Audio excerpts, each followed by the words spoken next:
Right, as you can see from these films here, these film posters here, for example here, you've got the two main characters are both in the centre of the image, so you can see how they play pivotal roles throughout the film. It's actually quite a contradictory kind of picture, because you've got who's supposed to be an attractive lady and someone who's represented like quite geeky, quite like immature maybe from like his sarcastic pose.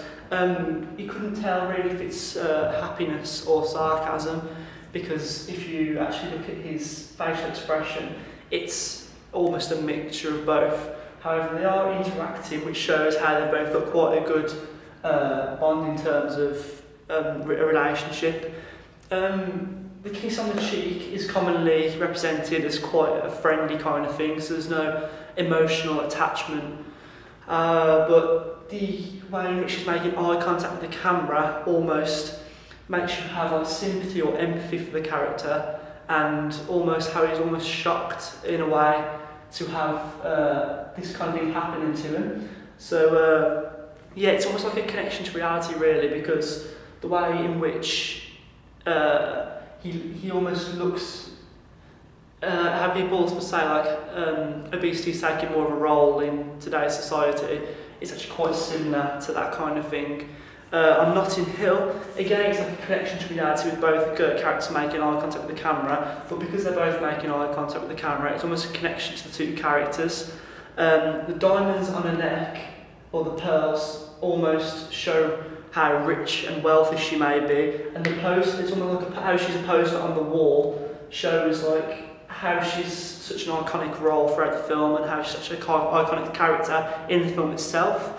They're quite plain colours, apart from especially on this one, the colours almost represent his clothing, which shows it is actually his kind of scenery. Right. So as you can see here on the vow, they're very close in terms of proximity. So you can see the way in which they're almost interacting. That shows how there's more affection than in the films like Just Friends and Notting Hill.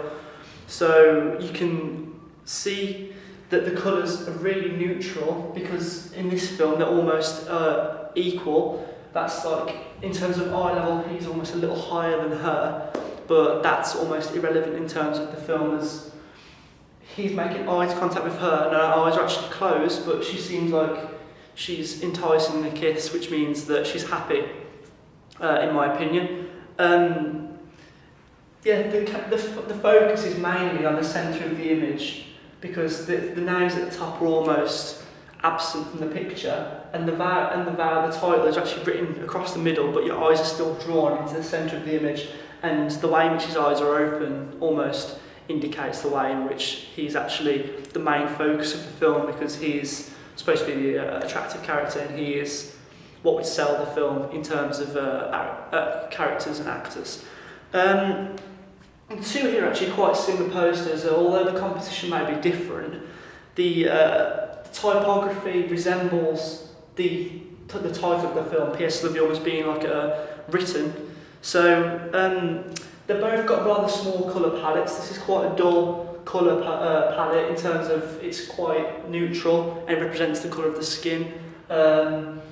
But the way in which they're again attracted to each other and almost interacting shows that they actually do have a love for each other. So maybe the film starts off with a love for each other, and then there's a disruption, rather than the film is about making the love an interest and making the bond closer.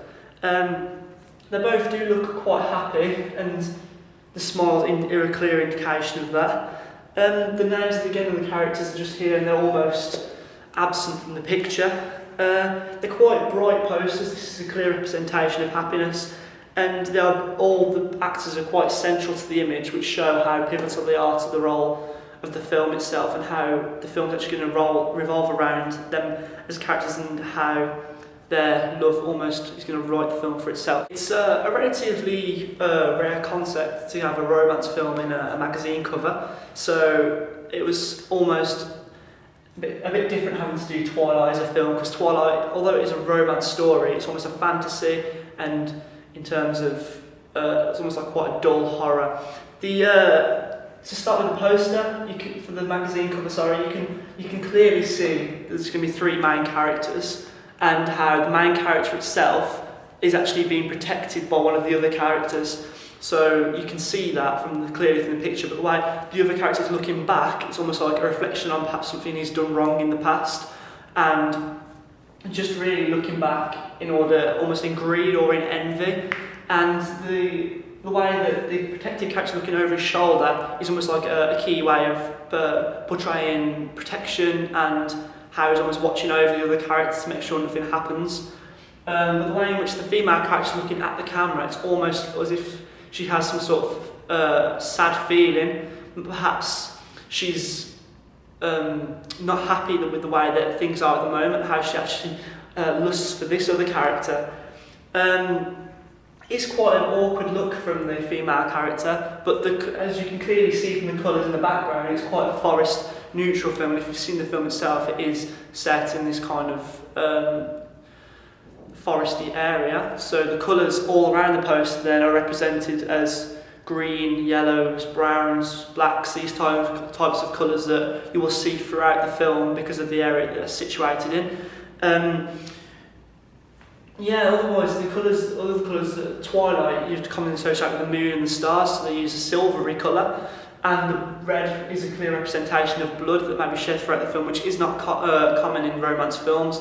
However, it is clear in this film that this will be portrayed throughout the film. Otherwise, the typography is quite edgy, because it could be a representation of the film, but otherwise it's quite a simple poster, to be honest. They use the Z rule across the film, and it's just a standard poster really, using key representations of character positioning, etc.